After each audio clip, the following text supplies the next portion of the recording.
அனைவருக்கும் வணக்கம். So welcome to Boopathi maths. இந்த வீடியோவில் நம்ம பார்க்கக்கூடிய டாபிக், ஸோ பயாலஜியில் அடுத்த டாபிக்னா எவல்யூஷன், பரிணாமம் அப்படின்னு சொல்லி தமிழில் சொல்லுவோம்.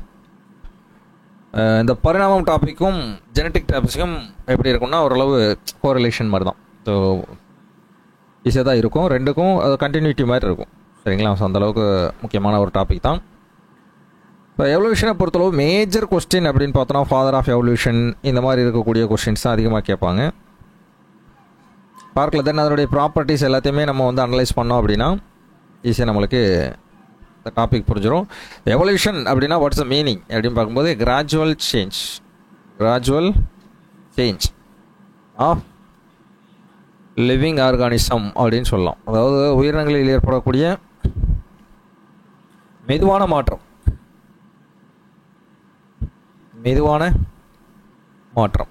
அது உயிரினங்களில் ஏற்படக்கூடிய அந்த மெதுவான மாற்றத்தை தான் நம்ம என்ன சொல்கிறோம்,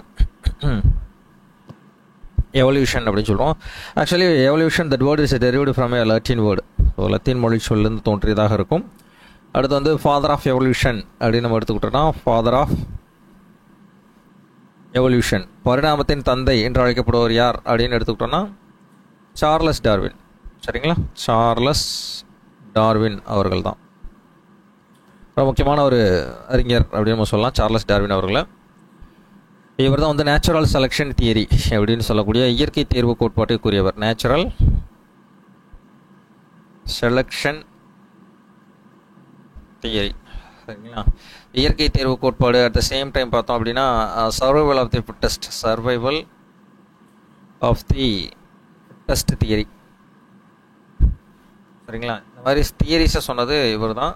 ரொம்ப முக்கியமான ஒரு கொஷின். அதே மாதிரி சார்லஸ் டார்வினுடைய புக்கு நேமும் ரொம்ப இம்பார்ட்டன்ட். Origin of species. சரிங்களா? So that's it. இதுதான் வந்து பேசிக்காக எவல்யூஷன் பற்றி நம்மளுக்கு தெரியக்கூடியது.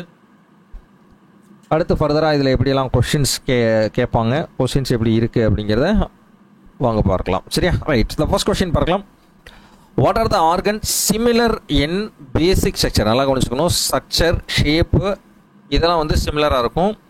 மாடிஃபைடு இந்த டிஃப்ரெண்ட் ஃபங்க்ஷன்ஸ் மட்டும் எப்படி இருக்கும் அப்படின்னா டிஃப்ரெண்ட்டாக இருக்கும் அப்படின்னு சொல்கிறாங்க. அடிப்படை அமைப்பு வடிவத்தில் ஒத்த உறுப்புகள் வெவ்வேறு செயல்பாடுகளை செய்வதற்காக மாற்றி அமைக்கப்பட்டால் அவற்றுக்கு பேர் என்ன பேர் அப்படின்னு பேர் கேட்குறாங்க.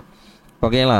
ஒரே மாதிரி இருக்கக்கூடிய குரூப். சரிங்களா? ஒரே மாதிரி இருக்குன்றாங்க. அப்போ இதில் வந்து அனாலகஸ் வருமா அப்படின்னா வராது. ஹோமோ அப்படிங்கிறது வரும். ஹோமோலோகஸ், ஹோமோஜெனஸ் இந்த ரெண்டில். ஏன்னா ஹெட்டிரோ அனலோ அப்படின்றது டிஃப்ரெண்ட் அப்படிங்கிறது நம்மளுக்கு தெரிஞ்சது தான். இப்போ ஹோமோனா சேம் அப்படின்னு அர்த்தம். அப்போ இந்த இடத்துல ஹோமோலோகஸ் வருமா, ஹோமோஜெனஸ் வருமா? சரிங்களா? ஒத்து இசைவான உறுப்புகள் வருமா, இல்லை ஓர் இனமான உறுப்புகள் அப்படிங்கிறது வருமானு பார்க்கும்போது ஸோ ஒரே மாதிரியான திசை அப்படின்றது தான் கரெக்டான ஆன்சர். ஹோமோலோகஸ் ஆர்கன் அப்படிங்கிறது தான் கரெக்டான ஆன்சர். ஏன்? ஸோ சேம் பேசிக் ஸ்ட்ரக்சர் இருந்து அதனுடைய டிஃப்ரெண்ட் பர்ஃபார்மன்ஸ்க்காக மாற்றியமைக்கப்பட்டால் அவற்றுக்கு பேர் ஒத்திசைவான உறுப்புகள் அப்படின்னு சொல்லுவாங்க. சரிங்களா? பட் எக்ஸாம்பிளுக்கு என்ன சொல்லலாம், ஃபார் எக்ஸாம்பிள் வந்து இப்போ அனிமல்ஸ் எடுத்துக்கலாம். ஸோ அனிமல்ஸ் பார்த்துட்டோம் அப்படின்னா எல்லாமே பொதுவாக அப்படின்னு பார்த்தோன்னா 4 கால் தான் இருக்கும். கரெக்டாக பேசிக் ஸ்ட்ரக்சர் அப்படின்னு பார்த்தோன்னா 4 கால், 2 காது, 2 கண்ணு இந்த மாதிரி இருக்கக்கூடியதாக இருக்கும். பட் அதனுடைய ஃபங்க்ஷன் பார்த்தோன்னா டிஃப்ரெண்ட்டாக இருக்கும். வைல்டு அனிமல்ஸ் ஒரு டிஃப்ரெண்ட்டாக இருக்கும், பெட் அனிமல்ஸ் ஒரு மாதிரி இருக்கும், டொமஸ்டிக் அனிமல்ஸ் ஒரு மாதிரி இருக்கும். இந்த மாதிரி அனிமல்ஸோடைய ஃபங்க்ஷன்ஸ் வேறு இருக்கும். பட் அதோடைய ஸ்ட்ரக்சர் அப்படின்னு பார்த்தோன்னா சிமிலர் ஸ்ட்ரக்சர் தான். கிளியர் தானே? இதே அனாலோகஸ் அப்படின்னா இதுக்கு அப்படியே ஆப்போசிட். என்ன அப்படின்னு பார்த்தோன்னா இது வந்து ஹேவ் ஐடென்டிக்கல் ஃபங்க்ஷன்ஸ் இருக்கும், ஆப்போசிட் ஹோமோலோகஸ் இருக்கும். ஆப்போசிட் ஹோமோலோகஸ் ஆர்கன்ஸ்னு போட்டுக்கோங்க. சரிங்களா? ஆப்போசிட் ஹோமோலோகஸ் ஆர்கன்ஸ் அப்படின்னு சொல்கிறோம். சரிங்களா? ஏன்னா அதனுடைய அமைப்பே வேறு மாதிரி தான் இருக்கும். லைக் ஃபார் எக்ஸாம்பிள் இப்போ பேர்ட்ஸ் எடுத்துக்கிட்டேன்னா பேர்ட்ஸுடைய இறகுகள் ஒவ்வொரு விதமும். இப்போ பேட் அப்படிங்கிறது பறக்கும், கரெக்டாக குரோ பறக்கும். வேறு என்ன சொல்லலாம், இன்செக்ட்டும் பறக்கும், சில இன்செக்ட்ஸும் பறக்கும். இப்போ பறக்கிறதுனால எல்லாமே பறவைகள் நம்ம சொல்லிட முடியுமா? கிடையாது. அப்போ இறகுகள்ன்றது இன்செக்டில் ஒரு மாதிரியும் பேட்டில் ஒரு மாதிரியும், grow means grow and birds இதெல்லாம் ஒரு மாதிரி இருக்கும். அப்போ அதனுடைய ஹோமோலோகஸ் ஆர்கன்ஸே எப்படி இருக்குது, மாறி இருக்குது. அப்போ அதை தான் வந்து என்ன சொல்கிறாங்க, அனாலகஸ் அப்படின்னு சொல்லுவாங்க. சரி, ஒத்திசைவான உறுப்புகள் ஹோமோலோகஸ்னால் உருவ ஒத்த உறுப்புகள். Option B. ஆப்ஷன் ஏ தான் ஒத்திசைவான உறுப்புகள். That means analogous. ஓகே. உறவு ஒத்த உறுப்புகள் தான் வந்து ஹோமோலோகஸ். தமிழ் வீடியோ மாற்றி சொல்லிட்டேன். Okay, that's it. இதுதான் வந்து இந்த கொஷினை பொறுத்தளவு. ஸோ கொஷின் நம்பர் 1க்கு ஆப்ஷன் பி அப்படிங்கிறது ஹோமோலோகஸ் உருவ ஒத்த உறுப்புகள் அப்படிங்கிறது தான் கரெக்டான ஆன்சர். அடுத்த கொஸ்டின் அப்படியே வருது. ஹேவிங் ஏ டிஃபரண்ட் ஸ்ட்ரக்சர்னா இது ஆப்போசிட் ஸ்ட்ரக்சர் அப்படின்னு அர்த்தம். And components but performing sir similar function அப்படின்னு சொல்கிறாங்க. ஸ்ட்ரக்சர் டிஃப்ரெண்ட்டாக இருக்கும், இறகுகள் வெவ்வேறு மாதிரி இருக்கு இல்லையா? அப்போது இதுதான் ஆப்ஷன் ஏ ஒத்திசைவான உறுப்புகள் அப்படின்னு சொல்கிறோம். கிளியரா புரியுது இல்லையா? ஃபார் எக்ஸாம்பிள் இன்செக்டோடைய விங்ஸாக இருக்கட்டும், பட்டர்ஃப்ளையோட விங்ஸாக இருக்கட்டும், பேர்ட்ஸோட விங்ஸாக இருக்கட்டும், இதெல்லாம் பார்த்தோம் அப்படின்னா டிஃபரெண்ட் ஸ்ட்ரக்சராக தான் இருக்கும். பட் ஃபங்க்ஷன் பார்த்தோன்னா எல்லாத்துக்கும் இப்போ எதுக்கு தான் யூஸ் ஆகுது? பட் ஃபங்க்ஷன் சிமிலராக இருந்துச்சுன்னா அதுக்கு பேர் என்ன பேர்? பறத்தல் மட்டும்தான், பறத்தல் தான். ஆனால் வந்து ஸ்ட்ரக்சர் வந்து டிஃப்ரெண்ட்டாக இருக்குது. ஆனால் விலங்குகளுக்கு அப்படி இல்லை, ஸ்ட்ரக்சர் வந்து சேம் தான், 4 கால் தான். சரிங்களா? ஸ்ட்ரக்சர் சேமாக தான் இருக்கும், பட் ஃபங்க்ஷன் அப்படிங்கிறது வேறு வேறு. கிளியரா? இப்போ அனாலகஸுக்கும் ஹோமோலகஸுக்கும் இதில் வித்தியாசம் புரியுது இல்லையா? கிளியர்? அனாலகஸுக்கும் ஹோமோலகஸுக்குள்ள வித்தியாசம் புரியுதுங்களா? Okay, right. அடுத்து according to the Lamarck the causes of evolution are அப்படிங்கிறாங்க. ஸோ லாமார்க்குடைய கூற்றுப்படி பரிணாம வளர்ச்சிக்கான காரணம் என்ன அப்படிங்கிறதா inheritance of acquired characters of natural selection. First A, அடுத்து பி, சி, டி. ஓகே, இதில் evolutions or inheritance option A தான் வரும் கரெக்டான ஆன்சர். ஸோ பெற்ற பண்புகள் பரவு பண்பாதல் அப்படிங்கிறது தான் கரெக்டான answer. Use and disuse of organs followed by natural selection தியரியும் இதுதான் வரும், லாமார்க்குடைய கொள்கை தான். Inheritance and general variation actually 4மே லாமார்க்குடைய கொள்கையோட பேர், லாமார்க்ஸோட தியரி. இதில் ரொம்ப முக்கியமானது எது கேட்பாங்கன்னா யூஸ் அண்ட் டிஸ்யூஸ் அதிகமாக கேட்பாங்க, இன்ஹெரிட்டன்ஸ் ஆஃப் அக்வர்டு கேரக்டர்ஸ் அதிகமாக கேட்பாங்க, ஏ அண்ட் சி. சரிங்களா? இந்த கொஸ்டினை பொறுத்தளவு பரிணாம வளர்ச்சிக்கான காரணம் பெற்ற பண்பு மரபு பண்பாதல் அப்படிங்கிறது தான் கரெக்டான ஆன்சர். ஸோ ஆப்ஷன் ஏ தான் கரெக்டான ஆன்சர். சரியா? ஆனால் 4மே லாமார்க்குடைய கூற்று தான், லாமார்க்குடைய கொள்கைகள் தான். ஸோ லாமார்க் எதன் அடிப்படையில் இவருடைய கொள்கையை விளக்கியம் தந்திருப்பார் அப்படின்னு கொஸ்டின் கேட்டாங்கன்னா ஜிராஃபி. சரிங்களா? ஒட்டகச்சிவிங்கை அடிப்படையாக கொண்டு தான் அவருடைய கொள்கைக்கு விளக்கம் என்பது தந்திருப்பார். சரிங்களா? ஒட்டகச்சிவிங்கை அடிப்படையாக கொண்டு. சரி, நெக்ஸ்ட் கொஸ்டின் பார்க்கலாம். So dash theory of evolution tells how life evolved from the simple to more complex forms அப்படின்னு சொல்லி கொடுக்குறாங்க. ஸோ எந்த பரிணாம கோட்பாடு, யாருடைய பரிணாம கோட்பாடு வாழ்க்கை எவ்வாறு எளிமையானதிலிருந்து மிகவும் சிக்கலான பரிணாமம் அடைகிறது என்பதை நமக்கு கூறுகிறது அப்படிங்கிறதான் கொஸ்டின். ஸோ டார்வின்ஸ் தியரியா, வேலஸ் தியரியா, மெண்டல்ஸ் தியரியா, லாமார்க்ஸ் தியரியா? இதில் வந்து தியரி ஆஃப் எவல்யூஷன் அப்படின்ற அந்த வார்த்தையை அண்டர்லைன் பண்ணிக்கணும். தியரி ஆஃப் எவல்யூஷனாலே 2 பேர் தான், ஒருத்தர் வந்து லாமார்க், மற்றொருத்தர் பார்த்தோன்னா சார்லஸ் டார்வின். இவங்க 2 பேர் மட்டும்தான். அப்போ இதில் வந்து எது வராதுன்றனா மெண்டல்ஸும் வராது, வேலஸும் வராது. சரிங்களா? அப்போ 2 பேர் தான் இருக்காங்க, ஒன்று டார்வின், இன்னொன்று லாமார்க். இப்போ லாமார்க்குடைய கூற்று தான் முன்னாடி நம்ம பார்த்தோம். சரிங்களா? ஸோ இதில் வந்து இந்த பாயிண்ட் பாருங்கள், how life evolved from the simple particle அப்படின்னு எடுத்துக்கிட்டோன்னா அது வந்து டார்வினுடைய கொள்கைகள் தான். ஸோ ஆப்ஷன் ஏஸ் தான் கரெக்டான ஆன்சர். ஓகேங்களா? ஸோ இவருடைய புக் நேம் சொல்லிட்டோம் இல்லையா ஆல்ரெடி, எல்லாம் கொஞ்சம் இவருடைய கொள்கைகள் பேர்லாம் கொஞ்சம் ஷார்ட்டாக சொல்கிறேன், ஞாபகம் வச்சுக்கோ. ஒன்று வந்து ஓவர் ரீப்ரொடக்ஷன் தியரி. ரெண்டாவது பார்த்தோன்னா struggle for life of existence அப்படின்னு சொல்லுவாங்க.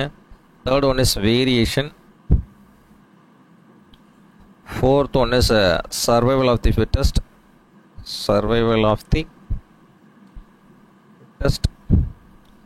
Fifth one is natural selection theory.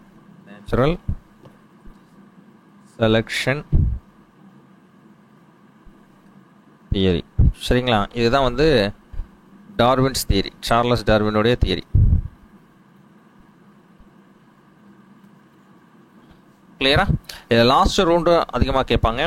So டார்வினுடைய புக்கோட நேம் என்ன பேருங்க? ஆரிஜின் ஆஃப் ஸ்பீசியஸ் அப்படிங்கிறதா கரெக்டாக 1859 இது பப்ளிஷ் ஆகிருக்கும். ஓகேயா? ஸோ மற்றதெல்லாம் ஓரளவு தெரிஞ்சது தான். சரிங்களா?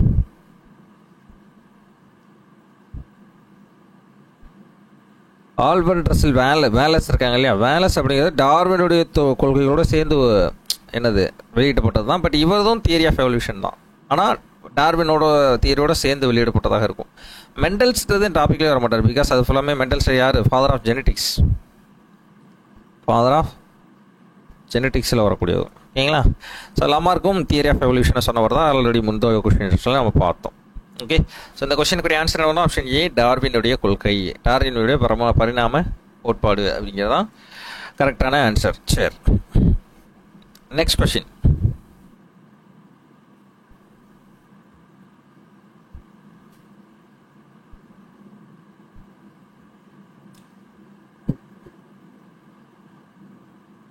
பின்னொற்றில் எது எச்ச உறுப்பு அப்படின்ற மாதிரி கேட்குறாங்க. நம்ம உடலில் செயல்படாத சில உறுப்புகள் இருக்கும், சரிங்களா? அதுக்கு பேர் தான் என்ன பேர் அப்படின்னா வெஸ்டிஜியல் ஆர்கன் அப்படின்னு சொல்லுவாங்க. வெஸ்டிஜியல் ஆர்கன் அப்படின்னு சொல்லுவாங்க எச்ச உறுப்புகள். அது பார்த்தோம் அப்படின்னா நம்மளுடைய பாடியில் இருக்கக்கூடியது என்னென்ன அப்படின்னு பார்க்கும்போது அப்பண்டிக்ஸ், குடல் உறிஞ்சு, குடல்வால் அப்பண்டிக்ஸ், காக்கிக்ஸ் வால் எலும்பு, சரிங்களா? விஸ்டம் டீத் அப்படின்னு சொல்லுவாங்க, விஸ்டம் டீத், பால் பொருட்கள், சாரி பால் பொருட்கள், அந்த தனியாக இருக்கக்கூடிய எக்ஸ்டர்னல் ஏர் மடல் இருக்கு இல்லையா, எக்ஸ்டர்னல் ஏர் மடல், காது மடல் அது. அடுத்து பார்த்தோம் அப்படின்னா டான்சில் தொண்டை குழி, நிக்டேட்டிங் மேம்பரைன், நிக்டேட்டிங் ஜவ்வு, hair, hair also vestigial organ. இப்போ இதெல்லாமே மனித உடலில் இருக்கக்கூடிய வெஸ்டிஜியல் ஆர்கன்ஸ், சரியா? இப்போ இதில் எது வருது அப்படின்னு பார்க்கும்போது அப்பண்டிக்ஸ் வந்து ஆப்ஷன் பி இதே கரெக்டான ஆன்சர். ஆப்ஷன் பி இதே கரெக்டான ஆன்சர். எச்ச உறுப்புனா என்ன சார் அப்படின்னா எந்த உறுப்பு நம்மளுக்கு செயல்படாமே இருக்கோ அதெல்லாம் வந்து எச்ச உறுப்புகள். So use and disuse theory பற்றி சொல்லுவாங்க. என்னென்னா யூஸ் அண்ட் டிஸ்யூஸ் தியரியில் எந்த உறுப்பை நம்ம டெய்லி யூஸ் பண்ணுறோமோ அது வந்து நாளோட வளர்ந்துக்கிட்டே இருக்குது, சரிங்களா? செயல்படாத சில உறுப்புகள் வளராமல் அப்படியே இருக்கும், அதுதான் வந்து டிஸ்யூஸ் அப்படின்னு சொல்லுவாங்க. That is called disuse, use and disuse theory. அந்த மாதிரி மனித உடல்லையும் சில வெஸ்டிஜியல் ஆர்கன்ஸ் இருக்குது, அதில் ஒன்று தான் நம்மளுக்கு இப்போ கொஸ்டினாக கேட்டிருக்காங்க, சரியா? Right. So next question I think sixth question நினைக்கிறேன். ஓகே, சிக்ஸ்த் கொஸ்டின் நினைக்கிறேன். So which of the following creature is called the first human like being, hominid அப்படின்னு சொல்லி கேட்குறாங்க. ஓகே, பின்வரும் உயிரினங்களில் எது முதல் மனிதரை போன்ற ஒரு உயிரினம், ஹோமினிட், அதாவது ஃபஸ்ட்டு தோன்றிய மனித இனம் எதுனா ஹோமினிட்ஸ் தான். முதல் தோன்றிய ஹியூமன் ஸ்பீசிஸ் ஹோமினிட்ஸ் தான், சரிங்களா? அதுக்கடுத்து அதுக்கடுத்து ட்ரையோபித்திகஸ்,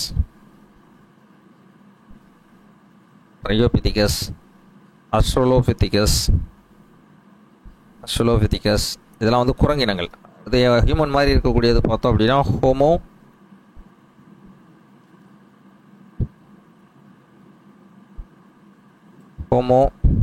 ஹாம்பிலிஸ். அஞ்சாவது பார்த்தோன்னா ஹோமோ எரக்டஸ்.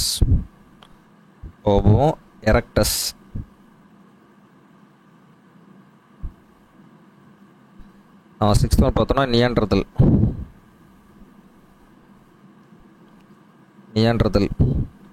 தென் ஹோமோசேப்பியன்ஸ்.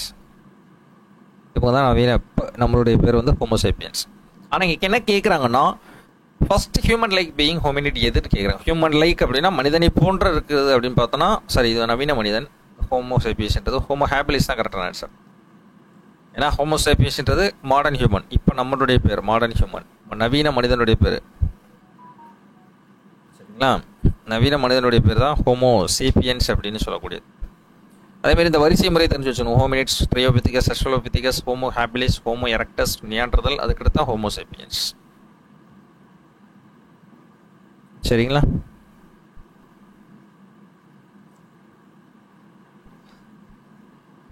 சரி, ரைட். அடுத்த கொஸ்டின் பார்த்தலாமா?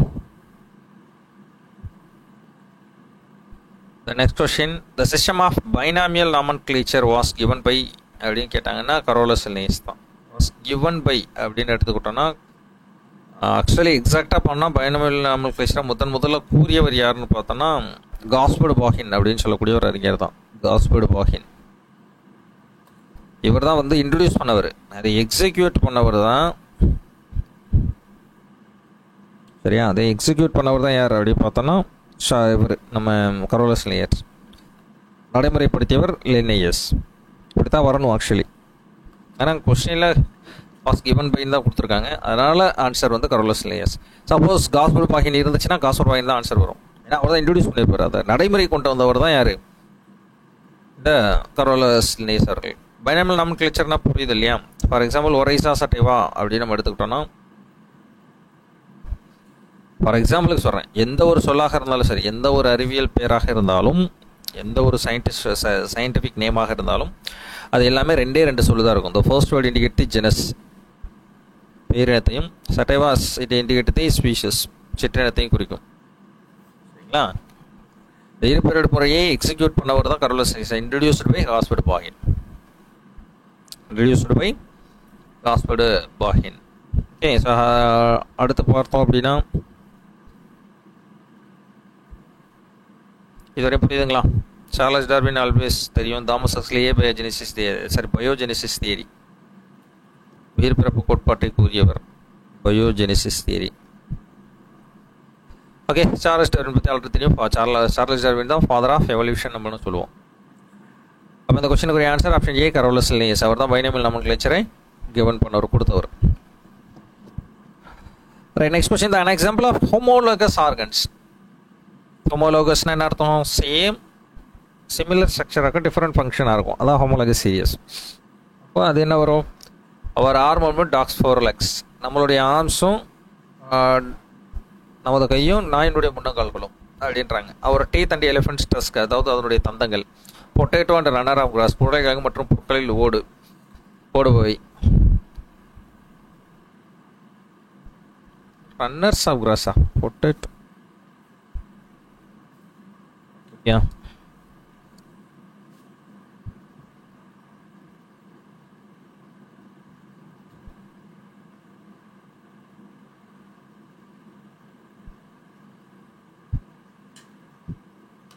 சரியா? இதுவரையும் புரியுது. ஹோமோலோகஸ் என்னது? சேம் ஸ்ட்ரக்சராக இருக்கும், சரி, டிஃப்ரெண்ட் ஃபங்க்ஷனாக இருக்கும். அதான் ஹோமோலோகஸ் சீரியஸ்.